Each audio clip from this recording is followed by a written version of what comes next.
รัฐวิสาหกิจบริการกสิกรรมมีบทบาทสำคัญในการพันขยายแผนพัฒนาแขนงกสิกรรมโดยสุมใส่สุกยุ่ส่งเสริมกสิกรให้หันจากการผลิตแบบพออยู่พอกินไปสู่การผลิตเป็นสินค้าและสร้างมูลค่าเพิ่มเพื่อจำหน่ายทั้งภายในและต่างประเทศรัฐวิสาหกิจบริการกสิกรรมแม่นรัฐวิสาหกิจหนึ่งเดียวที่รัฐบาลลงทุนและถือหุ้นห้อยส่วนห้อยภายใต้การคุ้มครองของกระทรวงเกษตรกรรมและสิ่งแวดล้อมและคณะปฏิรูปรัฐวิสาหกิจขั้นศูนย์กลางขึ้นกับห้องว่าการศูนย์กลางภาค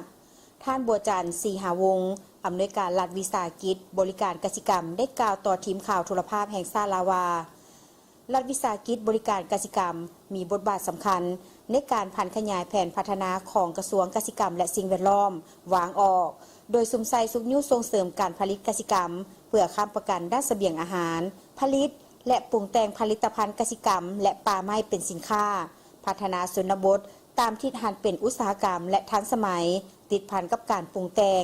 สร้างมูลค่าเพิ่มเพื่อจำหน่ายภายในและต่างประเทศนอกปัจจุบันพวกเขาก็มีการร่วมมือนับแต่พี่ขอดองค์ประกอบต่างๆจนหอดตลาดที่ว่ามีครบหาองค์ประกอบและสำหรับเวียงอันนึงที่สำคัญนอนอยู่ในหาองค์ประกอบนี่ก็ถือว่าพวกเขาได้เฮ็ดเป็นละเอียดออกมาอีกเป็นต้องโซ่ของมันในการผลิตพืชเรียกว่าพักมากมายผลิตข้าวอีกต่างๆมี7ต้องโซ่และก็8ต้องโซ่รวมถึงโลจิสติกอันนี้มันพวกเขาเลยเอาจะใส่เบิ่งรายละเอียดเพราะว่า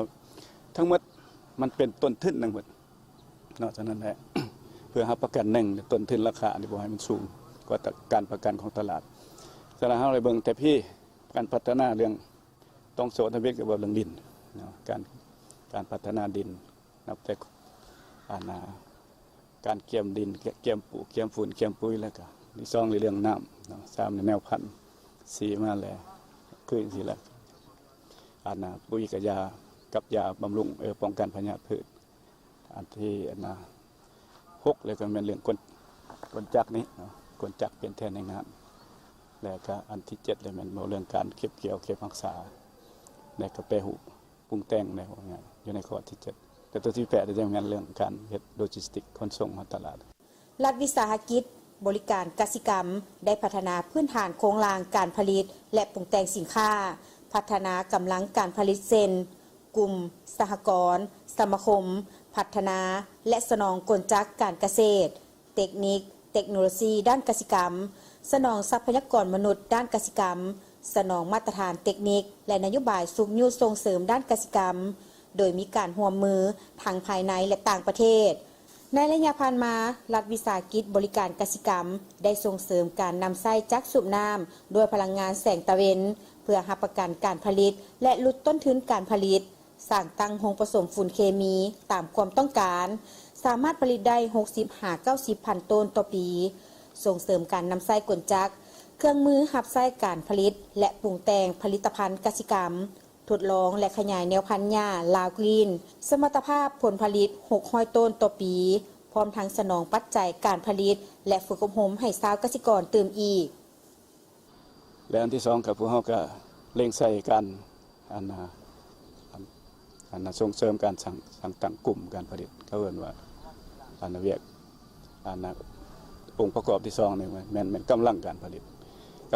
ของเขาก็เร่งใส่ว่าบนได้มีเงินไขที่พวกประชาชนเขาจะมีท่าแห้งอยู่แล้วแต่ก็มีการเต่าร่วมกันอยู่แล้วพวกเขาก็เร่งใส่ส่งเสริมแต่ก็จำนวนหลาย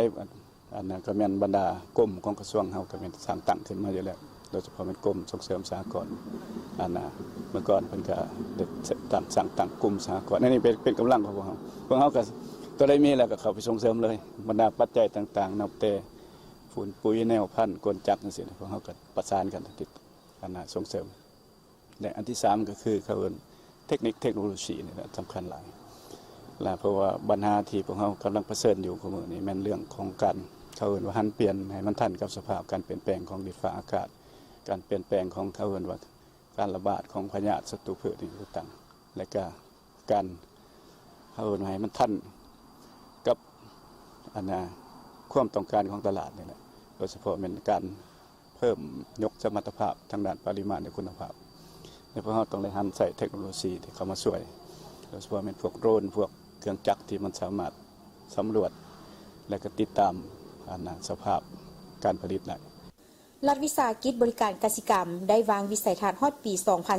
2035 สุขยูส่งเสริมสาวกสิกรผลิตเป็นสินค้าให้มีรายรับเพิ่มขึ้นหลายกว่า5เท่า